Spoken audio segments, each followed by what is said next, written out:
Network কানেকশ্যনটো খুব বেয়া যদিও মই লাইভ আহিছোঁ বাৰু এই টাইমটো বাৰু লাইভ অহাৰ টাইম নহয় বাট ষ্টিল মই ট্ৰাই কৰিছোঁ মই বৰ্তমান গাড়ীৰ ভিতৰত বহি আছোঁ একচুৱেলি এটা কাৰণত লাইভ অহা হ'ল আজি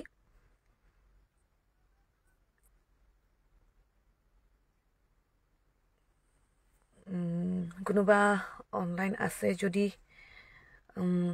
এতিয়ালৈ কোনো দেখুৱা নাই ইয়াতে লাইভত অহা মই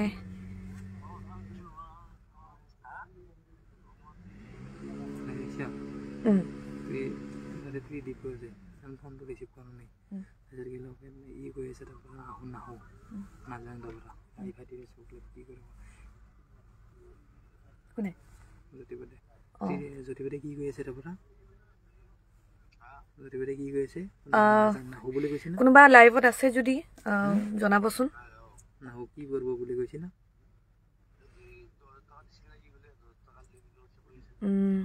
আচলতে এটা কাৰণত লাইভ আহিলোঁ অৱশ্যে আপোনালোক তেনেকৈ শ্বেয়াৰ কৰিবলৈ বেয়া লাগিছে কিন্তু উপায় নাই কেতিয়াবা পৰিস্থিতিয়ে বাধ্য কৰাই দিয়ে কিছুমান বস্তু প্ৰকাশ কৰিবলৈ কাৰণ চব আপুনি ধৰক সহ্য কৰিব বিধৰত নহয় আৰু এটা লিমিটলৈ মানুহৰ ধৈৰ্য শক্তি থাকে মানুহৰ এটা সহ্য শক্তি থাকে গতিকে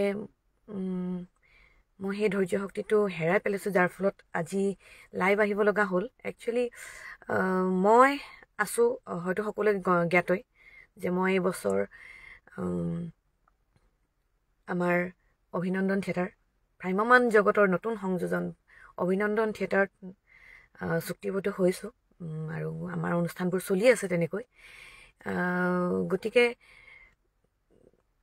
বাহিৰৰ পৰা মানুহে থিয়েটাৰখন দৰ্শকসকলে যেতিয়া চাবলৈ আহে হয়তো ভাবে সকলোবোৰ পৰিৱেশ ধুনীয়া থিয়েটাৰখন ধুনীয়া পৰিস্থিতিবোৰ ভাল গতিকে সেই কিন্তু মঞ্চৰ পিছত বা আমি অভিনয় কৰি আছোঁ আমাৰ জীৱনত কি চলিছে হয়তো সেই ৰাইজে নেজানিব পাৰে গতিকে বহুতখিনি কষ্টৰ মাজেৰে এই যাত্ৰাটি কৰা হয় হয়তো বহু বছৰ আছে শিল্পীসকলে মোতকৈ বহুত অভিজ্ঞ শিল্পী আছে আমাৰ থিয়েটাৰখনত লগতে বিভিন্ন থিয়েটাৰখনত বহু বছৰ ধৰি আজি সেই থিয়েটাৰখনৰ পৰাই তেওঁলোকে সংসাৰখন চলাইছে নিজৰ পৰিয়াল এটি চলাই আছে গতিকে মোৰ তাৰে এটি সদস্য গতিকে এবছৰ এটা ত্যাগ কৰি পেলাই নিজৰ ঘৰ সংসাৰখন এৰি পেলাই অহা হয় এখন থিয়েটাৰলৈ গতিকে বেলেগ ধৰণৰ অভিজ্ঞতা তিতা মিঠা থাকেই মিঠা খুব কমেই হ'লে এই থিয়েটাৰখনত তিতা অভিজ্ঞতাটো বেছি গতিকে বৰ বেছি কথা বহলাই নিদিওঁ আজি আছোঁ মই বৰপেটা জিলাৰ বাৰাপেটা নামৰ ঠাইডোখৰত আৰু ইয়াত কি হৈছে পৰিস্থিতিটো মানে আপোনাৰ অনুষ্ঠানবোৰতো ঠিকেই চলি আছে কিন্তু আজি মই কথা এটি মানে শ্বেয়াৰ কৰিবলৈ লৈছোঁ যিহেতু আমাৰ অনুষ্ঠান কৰাৰ বিনিময়ত আমি সকলোৱে জানো পইচাটো লোৱা যায় কৰ্ম কৰা হয়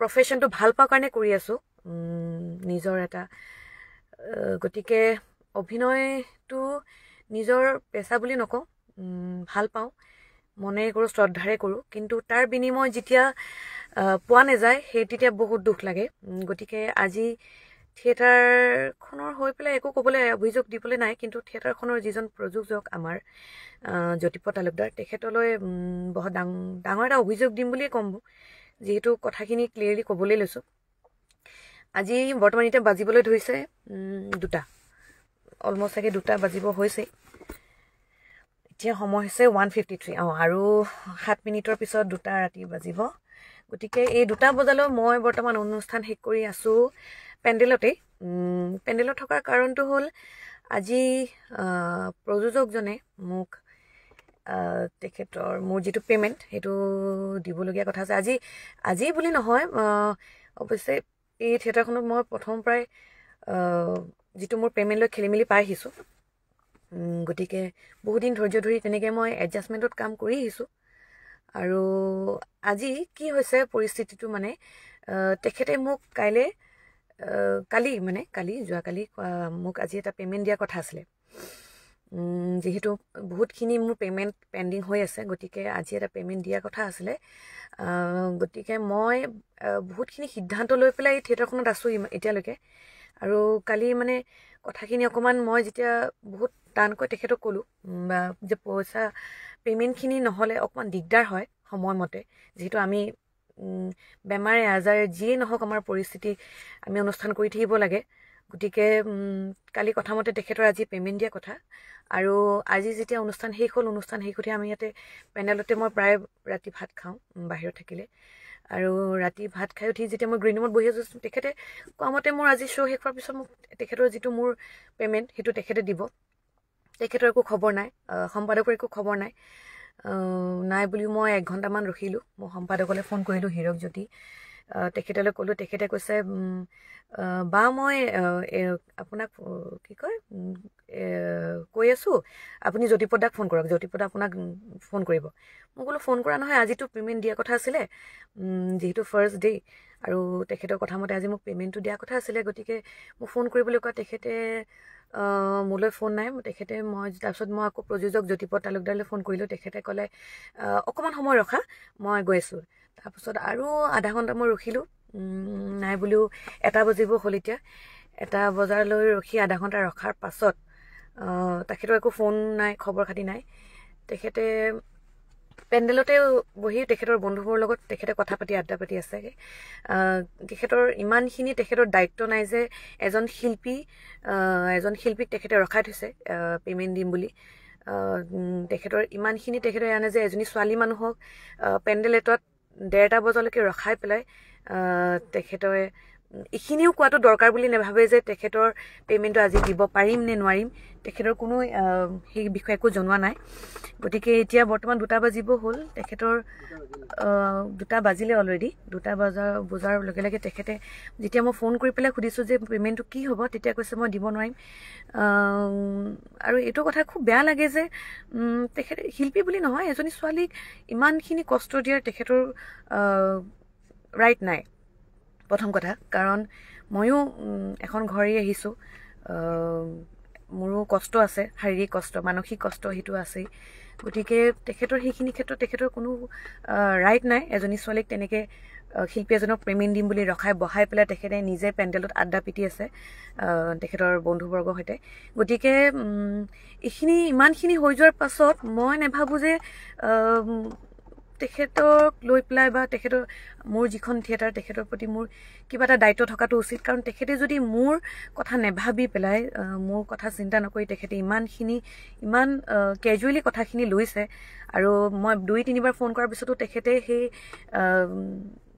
আড্ডাৰ পৰা তেখেতে উঠি অহা নাই। তেখেতে এতিয়াও সেই তাতে বহি আছে, তেখেতে গুৰুত্ব বুলি নাভাবে। গতিকে মই ভাবোঁ এই থিয়েটাৰখনত থকাৰো মোৰ হয়তো মোক ডিজাৰ্ভ নকৰে বা মই এই থিয়েটাৰখনক ডিজাৰ্ভ নকৰোঁ। গতিকে ময়ো মোৰ কষ্ট কিছুমান অথলে যোৱা যেনেই পাওঁ। গতিকে হয়তো মই কালিৰ ভিতৰত খুব ডাঙৰ ডিচিশ্যন এটাই ল'ম। আজিখিনি আপোনাক ডাইৰেক্টলি জনানো কথাটো যে এই ৰাতিখন মোৰ লগত এতিয়া বৰ্তমান কি হৈ আছে। গতিকে আপোনালোকৰো ভাল বেয়াটো আপোনালোকে নিজেই বুজি পাব। কাৰণ যিহেতু শিল্পী এজনৰ জীৱন সাধাৰণতে সহজ নহয়। ক'ৰবাত নহয় ক'ৰবাত আমিও মানসিকভাৱে শাৰীৰিকভাৱে বহুতখিনি কষ্ট পাওঁ। লগতে আৰুখিনিতো আছেই, জীৱনটোত হেৰাই অহা এজন মোৰ জীৱনৰ মূল্যৱান ব্যক্তি, তেখেতক মই শেষ কৃতকাৰ্য কৰি পেলাই মই মোৰ থিয়েটাৰ যাত্ৰা আৰম্ভ কৰিছোঁ। গতিকে মোৰ বাবে এখন ডাঙৰ বলিদান। আৰু বহু শিল্পী আছে যেনেকৈ এনেকৈ থিয়েটাৰৰ মাজত নিজৰ আপোনজন হেৰাবলগীয়া হৈছে, তথাপিও তেখেতে কৰি আছে। কিন্তু তাৰ বিনিময়ত যেতিয়া আপোনালোকে প্ৰযোজকজনে সেইখিনি সন্মান নিদিয়ে বা সেইখিনি দায়িত্ব বুলি নাভাবে সেই শিল্পীজনক গুৰুত্ব দিয়াৰ, গতিকে ময়ো নাভাবোঁ তেখেতক সন্মান কৰাৰ। গতিকে এই থিয়েটাৰখনৰ শিল্পীসকলক লৈ মোৰ কোনো অভিযোগ নাই। কিন্তু মুঠতে যিজন আমাৰ প্ৰযোজক আমাৰ জ্যোতিপ্ৰদ তালুকদাৰ, তেখেতলৈ মোৰ ইমানখিনি ক'ম যে অহাকাইলৈ ৰাতিপুৱা মোৰ যিটো সিদ্ধান্ত হ'ব তাতে যেন তেখেতে একো আপত্তি নকৰে। কাৰণ আজি যিমানখিনি মই কষ্ট পাইছোঁ, গতিকে সেই কষ্টখিনি তেখেতে বুজি নাপালে মই তেখেতক বুজাই দিয়াটো মোৰ দায়িত্ব। আৰু অতি শীঘ্ৰে মই কাইলৈ চাগে